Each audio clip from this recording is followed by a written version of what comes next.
오늘 하나님의 말씀은 신명기 4장입니다. 신명기 4장 41절로 43절입니다.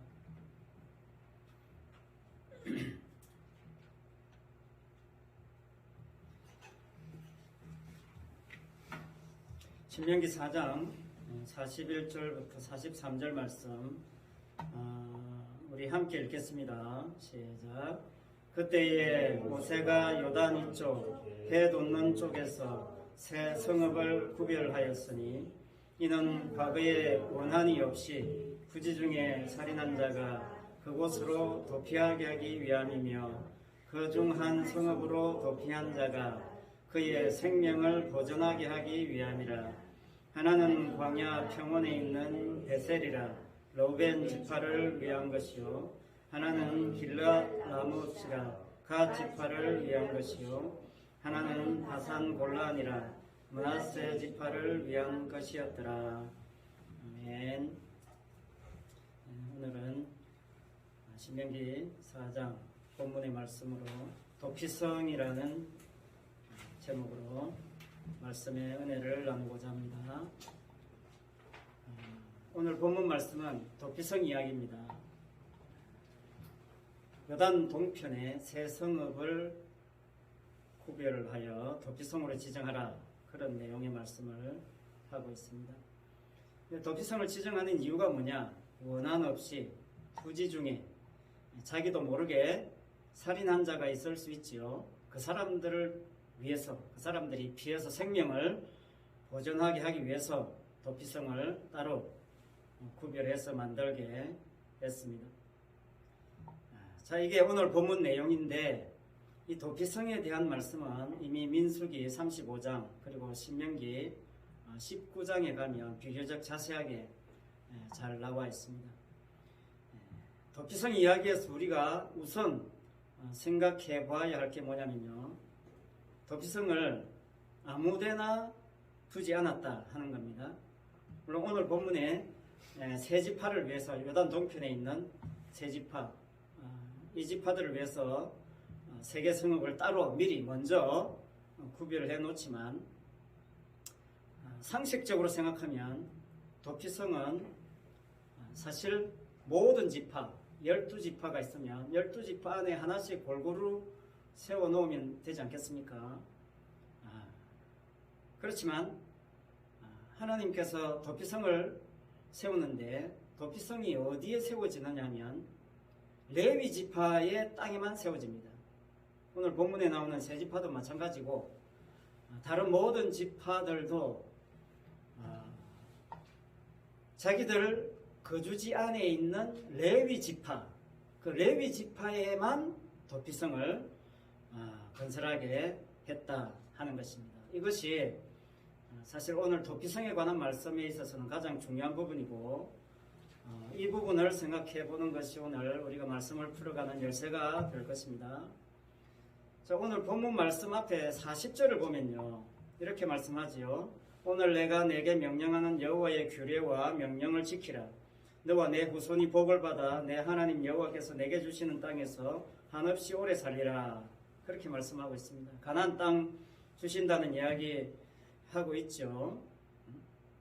그런데 그 가나안 땅에 들어가서 한없이 오래 사는, 오랫동안 그 가나안 땅에서 하나님의 복을 누리고 사는 삶에 있어서 가장 중요한 부분이 뭐냐? 결국 도피성이다. 그런 이야기를 오늘 하고 있는 겁니다. 도피성과 연관되지 않으면 그 가나안 땅에서의 삶은 크게 의미가 없다. 그런 이야기가 이 짧은 도피성 이야기를 갑자기 하는 이유가 거기에 있습니다. 민수기 35장에 보면요, 가나안 땅을 미리 분배를 하잖아요. 그 분배하는데 기업 분할위원회가 있어요. 기업 분할위원회. 기업 분할위원회를 만들어서 그 책임자 한 명씩, 각 지파에서 한 명씩 선택하게 했어요. 근데 거기에 레위 지파는 없습니다. 레위 지파는 그 대표로 참여할 수가 없어요. 왜냐하면 가나안 땅에 레위 지파의 땅은 없기 때문에 그렇습니다. 레위 지파는 땅을 분배해 주지 않았습니다. 그래서 대신에 각 지파에서 레위 지파들이 거주할 수 있도록 성읍들을 내어줬어요. 그래서 그 성읍들을 두르고 있는 목초지와 함께 레위 지파에게 줬죠. 그 목초지 거리가 성읍을 중심으로 한 1km 정도 된다고 해요. 그 정도의 땅을 각 지파에서 레위 지파를 위해서 내줬습니다. 그래서 레위 지파도 재산이 있어요. 가축이 있어요. 짐승이 있습니다. 그래 그것을 먹일 수 있도록 했단 말이죠. 그래서 기업이 땅이 큰 땅을 받은 기업에서는 좀 더 많은 성읍을 내주고 작은 땅을 받은 기업에서는 조금 내주고 이렇게 해서 레위 지파가 받은 성읍이 몇 개냐면 48성읍이에요. 48개. 성이 48개란 말입니다. 거주할 수 있는 곳이. 그런데 그 중에 6개가 도피성입니다. 그러니까 42개 플러스 6 이렇게 해서 48개의 성읍을 각 지파에서 레위 지파에게 내어 주었단 말이죠. 중요한 건 뭡니까? 도피성이 레위 지파의 땅 안에만 있다는 겁니다. 레위 지파에 내준 그 성읍 중에 도피성이 있다는 겁니다. 다른 지파에는 없어요. 그렇지만 하나님께서 각 지파에서 성읍을 내줬으니까 결국 어떻습니까? 오늘 본문의 요단 동편의 세계도 마찬가지고 각 지파에서 내줬으니까 결국 도피성은 그 각 지파들 가까이에 있을 수밖에 없죠. 그런 상황을 만들어 놓은 겁니다. 레위인들도 어떻습니까? 각 지파 속에 이 성 네가 가져라, 저 성 네가 가져라 이랬기 때문에 결국 그 지파들 사이사이에 레위 지파가 살게 되었고 또 그 지파들 속에 결국은 레위 지파의 성이지만 도피성이 존재하게 되었다 하는 것입니다. 이게 뭐냐면요. 이게 참 중요한 의미가 있는데 이게 이제 가나안 땅에 들어가면 쉽게 말하면 모든 지파들 속에 레위 지파들이 구석구석 포진하게 됨으로 해서 이제 이스라엘의 신앙 공동체 중심이 옛날에는 성전, 큰 성전, 성막 이런 거 하나의 중심으로 살았다면 이제는 가나안 땅에 들어가면 각각 지파 속에 흩어져 있는 그 레위 지파 중심으로 이스라엘 백성들이 신앙생활을 하게 하셨다 이겁니다. 이게 참 중요한 포인트예요. 그래서 그 속에 있는 도피성이 그래서 중요한 역할을 하게 되는 것입니다. 그래서 도피성은 뭐냐면 오늘 본문에서 말씀하고 있는 것처럼 의도치 않게 살인한 사람이 생길 수 있잖아요. 나는 전혀 그런 의도가 없었는데 어쩌다 보니까 사람을 죽이는 경우가 생길 수 있어요. 그럴 때 피할 수 있도록 했는데 만약에 그럴 때 그 사람 죽인 가족들이 복수를 할 가능성이 많습니다. 그래서 복수자가 발생하기 때문에 피해라 그런 거죠. 만약에 복수자가 없다면 도피성이 필요가 없죠. 그런데 나는 전혀 악의가 없고 내가 기회를 엿봐서 죽인 것도 아니고 나는 사실 보지도 못했는데 저 사람이 죽었어요. 왜? 어떤 경우에 돌을 던졌는데 난 저쪽 담 너머에 돌을 던졌는데 지나가다 맞아 죽었어요. 나는 전혀 의도가 없잖아요. 저 사람은 일면식도 없고 그런 경우가 생길 수 있단 말이죠. 그런 경우에 복수하는 가족이나 대상자들로부터 이 사람을 보호해야 된다라는 측면이 이제 도피성에 있지요. 성경에는 이런 예도 들어요. 밭에서 나무하는 도끼자루 떨어져 가지고 죽은 이야기 하는데 쉽게 말하면 그런 거예요. 밭에서 이제 꽃갱이로 막 밭을 갈고 있는데 꽃갱이 앞에 자루가 꽃갱이 날이 다 빠져가지고 지나가던 차 안에 들어가서 조수석에 앉아있는 사람이 맞아 죽었다 이 말이죠. 그런 경우가 있을 수 있습니다. 그래서 그 사람 근데 그 조수석에 앉아있던 사람이 이 운전사의 아들인데 5대 독자야. 근데 이 애가 너무나 명철해가지고 영재야. 이 귀한 아들이 죽었어요. 이 아버지가 가만히 있지 못하겠죠. 복수하려고 합니다. 그게 피해라는 거죠. 네가 의도하지 않았기 때문에 너는 저 도피성에 들어가도 된다. 그런 이야기입니다. 심지어 도피성에 잘 피하도록 팻말까지 세워둬요. 요즘 같으면 내비게이션 장착해줍니다. 도피성 500m 전, 도피성 300m 전, 팻말을 다 써붙여 놓겠어요. 그리고 도피성 가는 길은 길도 잘 닦아 놓겠어요. 응? 돌도 치우고 빨리 잘 피해가라. 도피성을 가는데 어려움이 없도록 하라고. 그리고 만약 도피성에 한번 들어갔다? 그러면 복수자가 절대 그 도피성 안에는 못 들어갑니다. 그만큼 도피성에 대한 제도를 잘 만들어 놨어요. 그런데 이제 이 사람이 도피성에 들어가기 전에 재판이 열릴 경우도 있고, 도피성에 들어간 이후에 재판이 열릴 경우도 있어요. 그래, 뭐 전이든 후든 그 사람이 진짜 의도성이 없다 그러면 도피성에 들어갑니다. 나 도피성에 있으면서 재판을 받았는데 이 사람은 의도성이 있다. 그러면 그 집안에서 돌로 쳐 주겠어요. 이 도피성 제도가 그만큼 굉장히 강하게, 심각하게 실시하도록 했다라는 점이 중요합니다. 이게 핵심은 뭐냐? 복수자로부터, 보복하는 다른 가족들로부터 이 의도성이 없는 이 죄인을 보호하기 위함이죠. 이게 핵심입니다. 여러분, 살인, 복수, 보복 뭐 이런 용어가 우리하고는 별 상관이 없는 것 같다 그런 생각이 들지 않습니까? 나는 뭐 다른 사람 절대 실수라도 뭐 죽일 일 없다. 뭐 그렇게 생각할 수도 있지만, 여러분 사실 이게 신약에 오면요 모든 사람들이 다 대상이고 모든 사람들이 사실은 다 복수자입니다. 요한일서 3장 15절에 가면 이렇게 이야기했어요. 형제를 미워하면 살인하는 자다. 형제를 미워하는 사람은 살인자라고 했어요. 자, 그런데 중요한 것은요, 요 말씀만 가지고 딱 생각하면 안 돼요. 그 앞에 무슨 이야기를 했냐면 형제 이야기 했어요. 누구 형제 이야기? 바로 앞에 가인과 아벨 이야기합니다. 그래서 그 두 형제 이야기 했잖아요. 가인이 아벨을 죽였잖아요. 그래서 가인의 행위는 악하고 아벨의 행위는 의롭다. 그렇게 결론을 내려놓고 있지만, 여러분 왜 가인이 아벨을 죽입니까?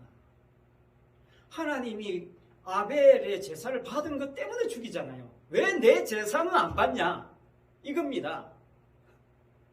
왜 제 제사는 받고 왜 내 제사는 안 받냐? 거기에 화가 분이 올라서 아벨을 죽이고 말잖아요.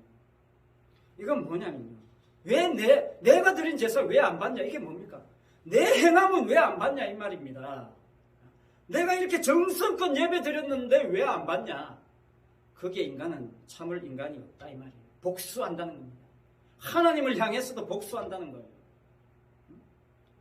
그러니까 인간은 자기 행함을 포기하지 못하는 그 자체가 뭡니까? 자신이 복수자다 그 말이에요.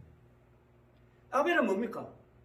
복수자로부터 그냥 희생당한 거예요. 하나님이 제사 받은 그것 때문에 그냥 희생당한 겁니다. 하나님이 아벨의 제사 안 받았으면 아벨 형하고 그냥 잘 먹고 잘 살 거예요. 그런데 하나님이 제사를 받은 그것 때문에 맞아 죽었어요. 이게 아벨의 의로움입니다. 아벨이 맞아 죽었는데 자기가 뭐 행한 게 있습니까? 하나님이 제사 받은 것 때문에 아벨이 희생당한 거잖아요. 그러니까 결국 가인은 하나님의 행위에 도전하는 거죠. 복수하는 겁니다. 하나님의 행위에 복수하는 거예요. 아벨을 죽임으로 해서. 그러니까 인간 속에는 누구나 다 복수심이 가득 차 있습니다. 내 거 인정 안 해주면 당장이라도 돌멩이 들 자세를 하고 있는 게 인간이다. 그런 이야기입니다. 인간의 복수심에 대한 영화가 있는데 폼페이 최후의 날이라는 영화가 있습니다. 폼페이 최후의 날. 이건 뭐 실제로 베수비오 산이 있는데요. 이탈리아에 이게 서기 79년 8월에 이탈리아에 있는 베수비오 산이 화산이 폭발했어요. 그래가지고 그 화산 밑에 있는 폼페이라는 도시가 화산재로 완전히 다 덮여버렸죠. 그 몰살당했습니다. 너무 덮여가지고 흔적이 없어졌어요. 근데 그게 16세기에 이제 발견됐단 말이죠. 그래서 1748년부터 그 폼페이가 발견되기 시작했어요. 발굴 작업을 시작해가지고 세상의 모습을 드러내게 됐어요. 그래서 폼페이 제후의 날에는 영화가 그걸 모티브로 해가지고 만들어졌어요. 그래서 그 앞에서 말씀드린 이 베수비오 산의 화산 폭발 이걸 영화화했는데 2014년에 개봉했어요. 이 영화의 주인공이 어릴 때 부모를 다 잃었어요. 가족을 다 잃어버렸어요. 누구에게? 로마 군인에게. 가족이 다 죽임을 당했어요. 그래서 이 사람 노예가 돼가지고 금투사가 됐습니다. 그런데 영화의 흐름상 노예 금투사인데 폼페이시의 영주의 딸과 사랑에 빠져요. 그런데 이 폼페이시의 영주의 딸과 정략 결혼을 하려고 계획하고 있는 사람이 있었어요. 그 사람도 금투사인데 그 사람 나름대로 지위가 있는 금투사예요. 그래서 이 폼페이 시장이 딸과 결혼해서 자기 세력을 더 확장하고 하려는 그런 욕망으로 가득 차 있었죠. 그런데 이 사람이 누구냐 하면 결국 이 주인공의 가족을 몰살시킨 장본인이었어요. 그래 이 두 사람이 금투장에서 만나게 됐단 말이죠. 그래서 자기 가족을 죽인 이 인간을 이제 죽일 기회가 왔다. 복수할 기회가 왔다. 절호의 찬스잖아요. 그런데 영화에서도 어떻게 됐느냐. 화산이 폭발해서 완전히 거기를 뒤덮어버리는 상황이 발생한다. 이게 이제 영화의 흐름이에요. 그래서 저는 이 영화가 던져주고자 하는 메시지가 뭐냐면 화산 폭발 있잖아요. 화산 폭발. 화산 폭발을 인간의 복수심과 매치시키고 있단 말입니다. 연결시키고 있다. 그 말이에요. 화산이 폭발하는 그게 인간의 복수심과 같은 레벨이다. 그런 말이에요.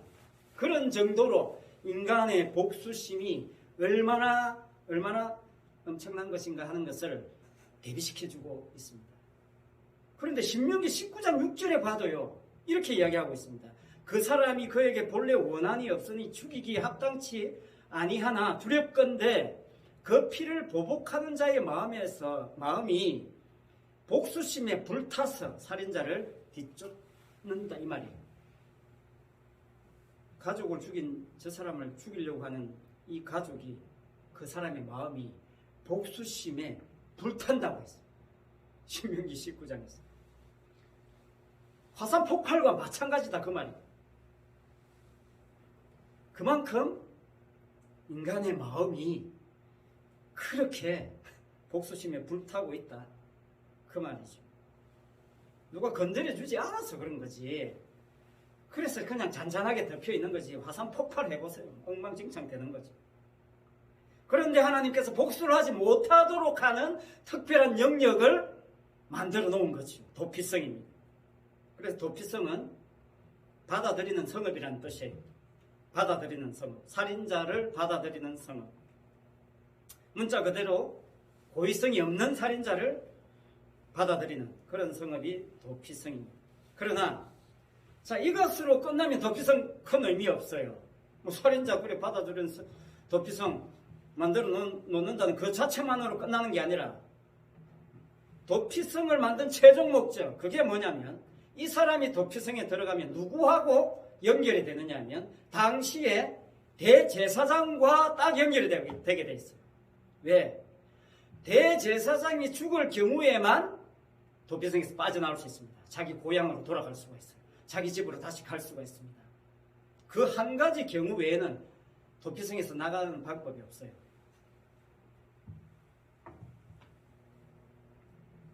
자, 이게 무슨 말이냐면 그렇다고 이 사람이 도피성에 들어와서 그러면 나는 그냥 대제사장이 죽기만을 기다리는 사람이 되어야 되느냐 그런 의미가 아니라 이제 대제사장만 바라보며 사는 사람이 되는 것입니다. 대제사장과 쉽게 말하면 운명이 하나가 되는 겁니다. 하나가 돼요. 저 대제사장 언제 죽나? 이게 도피성 아닙니다. 도피성에 들어감으로 해서 이제 자기의 운명이 대제사장의 운명과 연결되어 버리는 겁니다. 이 대제사장과의 관계성이 만들어져 버리는 거예요. 여기에 핵심이 있습니다. 당대 그래서 대제사장이 죽으면 이제 이 사람은 너 이제 죄값 다 치렀다 하고 나가는 겁니다. 이게 도피성이에요. 이게 대제사장이 이제 네 죄를 대신 치고 죽었다. 그러니 이제 니는 나가도 된다. 이거예요. 여러분 도피성으로 도망온 사람 처음에는 복수자를 피했기 때문에 다행스럽다. 이제 살았다. 그렇게 생각할 수 있겠죠. 그런데 조금만 지나면 어떻습니까? 나는 억울한데 사실 난 죽일 생각이 전혀 없는데 나는 억울한데 왜 내 인생에 이런 일이 발생했는가 이런 생각을 할 수 있겠지요. 와 나는 억울하다.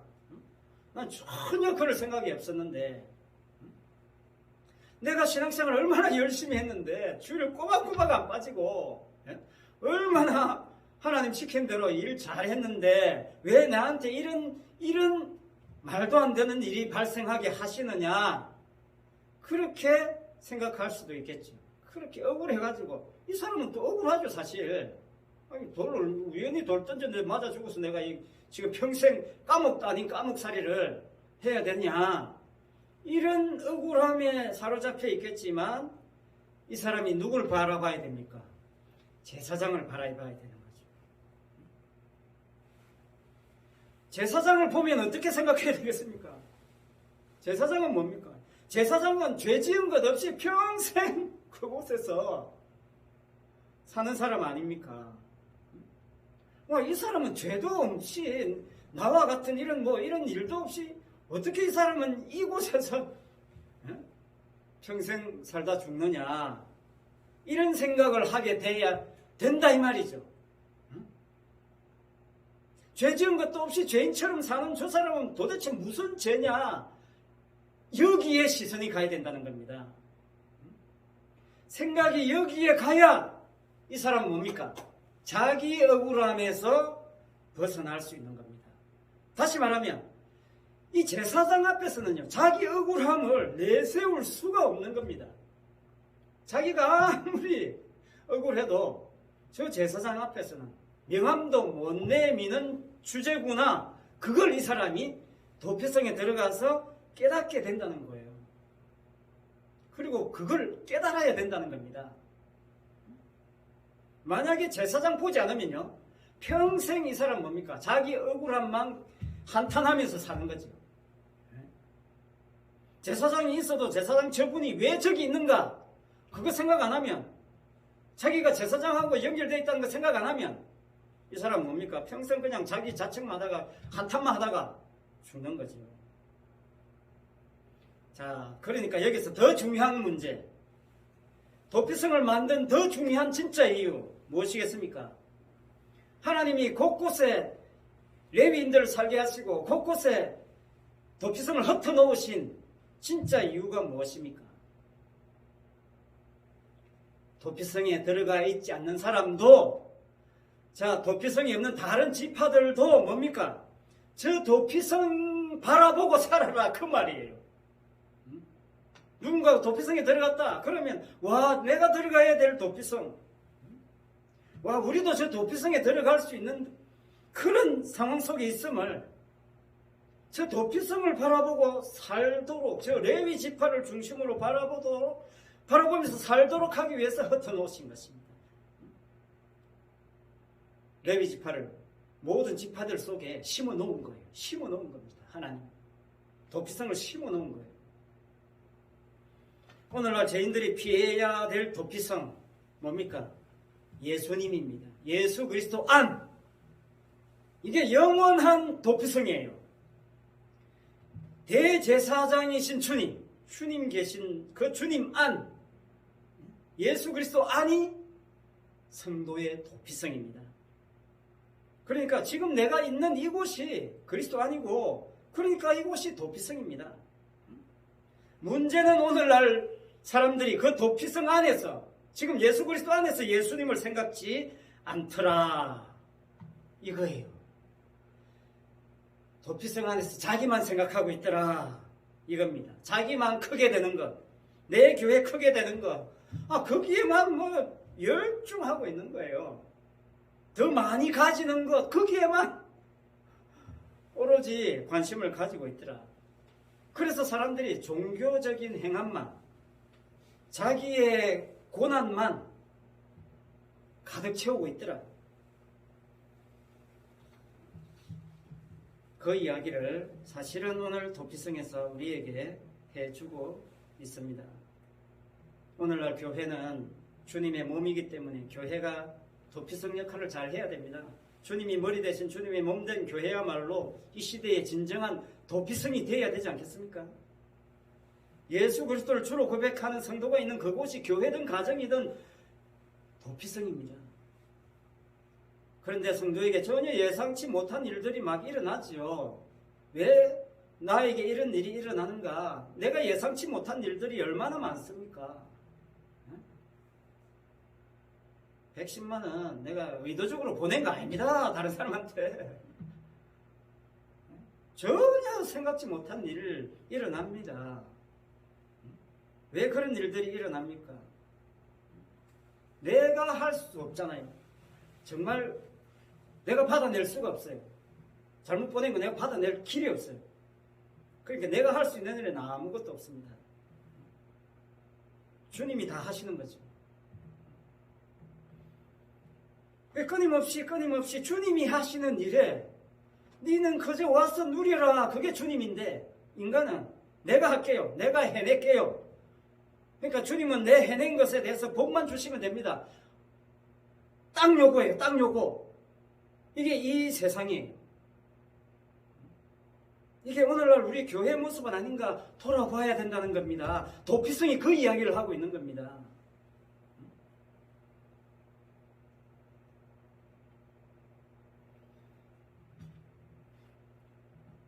주님이 나보다 100배, 1000배 억울하신 분이시군요.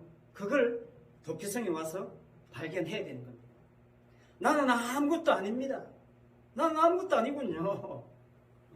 내가 뭘 해도, 뭔 고난을 받아도, 내가 무슨 착한 일을 해도 도피성에 와보니까, 그 제사장 보니까, 주님 보니까, 주님 그 십자가에 철철 흘리는 그 피 보니까, 아이고 나는 아무것도 아니군요. 그거 깨닫고 요한계시록에 보면 24장로들이 멸관을 벗어 던져버립니다. 이거 내가 받을 게 아니군요. 네. 그거 깨달은 거예요. 네? 그러니까 이 땅에 무슨 일을 해도 그거 내가 한 게 아니었군요. 주님이 다 했는데 내가 몰랐습니다. 벗어 던져버리는 겁니다. 24장로들이. 그걸 그러니까 이 도피성에서, 이 땅의 도피성에서, 이 땅의 주님의 몸된 교회에서, 그리스도 안에서 미리 확인하고 누리고 그걸 통해 하나님께 영광 돌리자. 그게 도피성을 주신 이유입니다.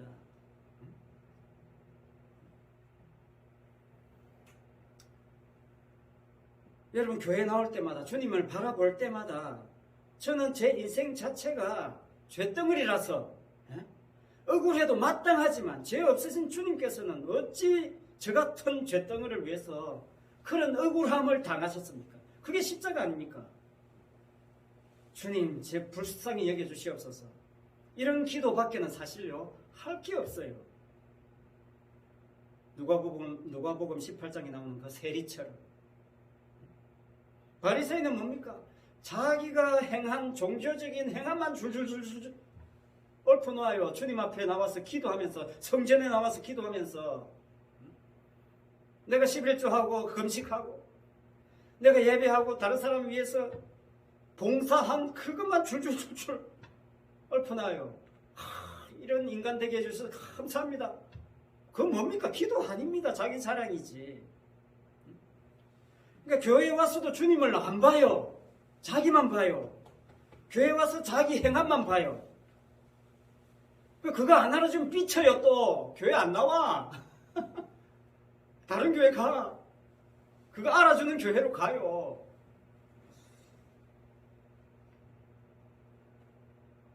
그 대표적인 사람이 누구냐면요, 마태복음 19장에 나오는 부자 청년이에요. 이 부자 청년 이야기 참 중요합니다. 이 사람은요, 자신만만했어요. 자신이 계명 지킴, 10계명 완벽하게 지켰어요. 그래서 자기는 영생 이미 얻었다고 생각하고 있어요, 본인이. 그렇게 자기가 그렇게 10계명 잘 지킨 덕분에 하나님이 부를 주셨다고 확신하고 있어요, 이미. 이미 자기 속에 자기 신앙 정리 다 한 사람이에요, 이 사람. 그래서 그거 확정받으려고 예수님 앞에 온 거예요. 저 사람이, 예수님이 뭐 좀 신령하다 하고 특별하다 하니까 저 사람한테도 인정받기 위해서 온 거예요. 그래서 내가 무슨 선한 일을 왜 해야 영생을 얻겠습니까? 이렇게 질문한 거는요, 이미 나는 선한 일을 많이 해서 이미 나 영생 얻었습니다. 그거 깔고 지금 이야기하는 겁니다. 예수님 뭐라고 했어요? 생명에 들어가려면 계명들을 지키라. 됐구나. 내 계명 다 지켰으니 옳구나. 맞다. 내 계명 다 지켰습니다. 당당하게 이야기했습니다. 어느 계명입니까? 이야기만 하세요. 쭉 예수님이 나열해 줬어요. 아, 네, 다 지켰습니다. 신났죠, 이 사람. 그래서 자신의 어떤 완벽함을 막 신나서 지금 주님과 지금 상대하고 있는 겁니다. 그런데 예수님이 마지막에 뭐라고 합니까? 네가 진짜 온전하고 잘 찐 데는 네 소유를 팔아 가난한 사람에 다 줘라. 그러면 하늘에서 내 보화가 있으리라. 그리고 와서 나를 따르라. 그 한마디에 이 청년이 뒤도 안 돌아보고 갔습니다.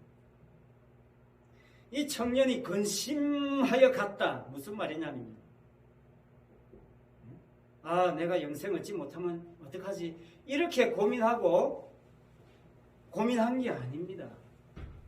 이 사람이 근심했다는 것은요, 화가 치밀어 오른 겁니다. 이 사람.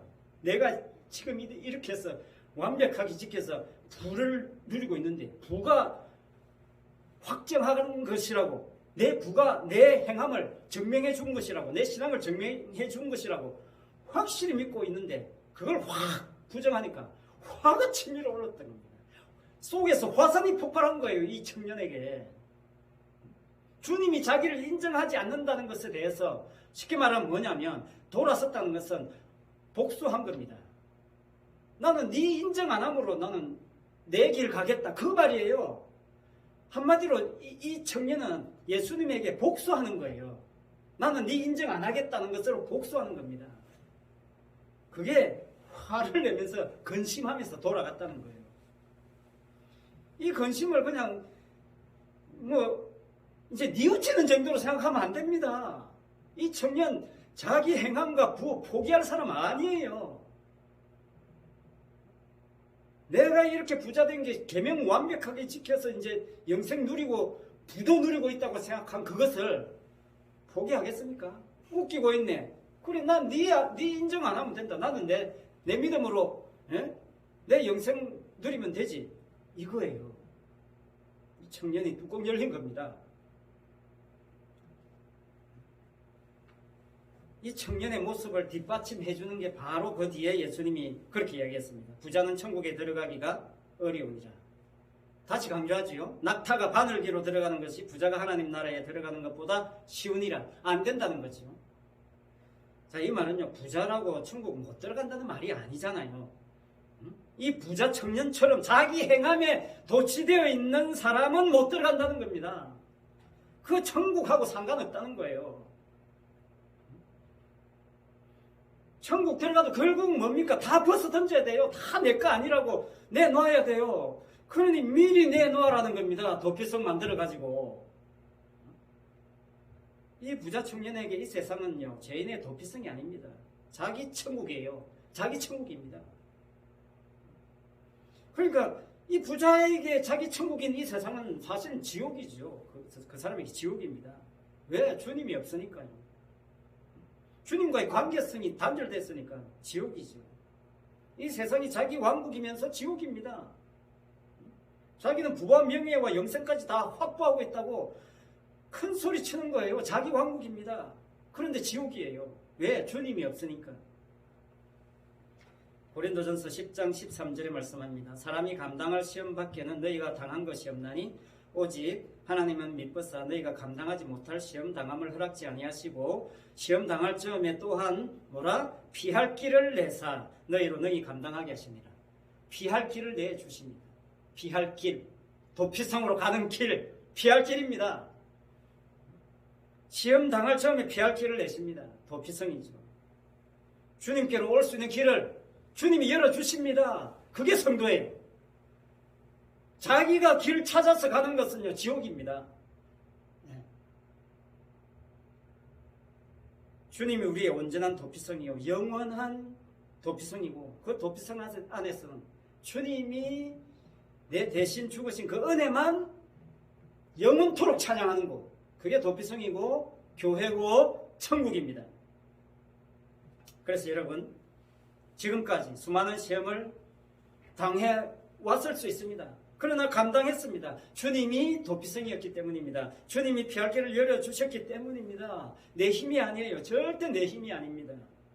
내 지식이 아니고 내 지혜가 아닙니다. 주님이 주님 안으로 길을 쫙 열어주셔서 우리가 주님 안으로 들어갈 수 있었다는 것. 이것 하나 여러분 바라보고 무엇을 하든지 나를 보지 마시고 현실 보지 마시고 주님 보시기 바랍니다. 그러나 이게 쉬운 게 아니에요. 그럼에도 불구하고 우리는 끊임없이 주님을 향해서 우리의 시선을 고정하는 그런 우리의 신앙의 삶이 되시기를 바랍니다. 기도하겠습니다.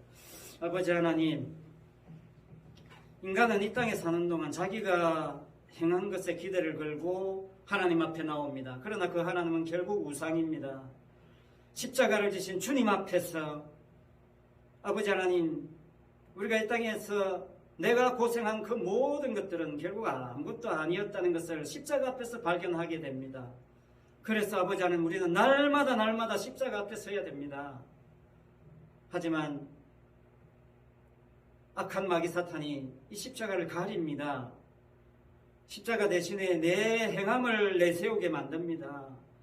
여기에 쏘가 넘어가지 않게 하시고 날마다 우리가 도피성 안에 있는 예수 그리스도 안에 있는 주님과의 관계 속에서 주님이 나를 이끌고 계심에 대해서 눈을 뜨게 하시고 그 주님을 바라볼 수 있는 그런 우리의 신앙의 삶이 되게 하여 주시옵소서. 감사를 드리며 예수님 이름으로 기도합니다. 아멘. 407장 찬송합니다.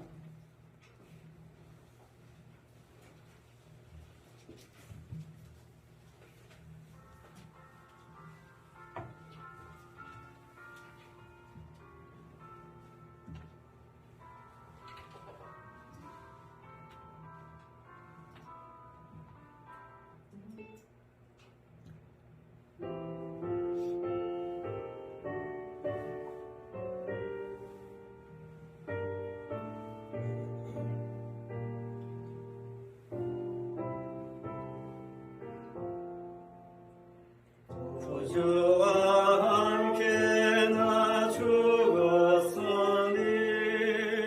구주와 함께 나 살아도다. 영광의 그날을 이루도록 언제나 주만 바라봅니다. 언제나 주는 날 사랑하사 언제나 새 생명 주시나니 영광의 그날을 이루도록 언제나 주만 바라봅니다. 속에 시험을 받을 때와 무거운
이제는 우리 주 예수 그리스도의 은혜와 하나님 아버지의 무한하신 사랑하심과 성령의 교통하심과 충만하심이 주님 안이라는 높이성에서 자신의 행함을 내세우지 않고 주님의 십자가의 은혜와 공로만을 찬양하기를 원하는 성신교회 모든 성도와 가정과 직장과 자녀들 위해 항상 함께 있을지어다.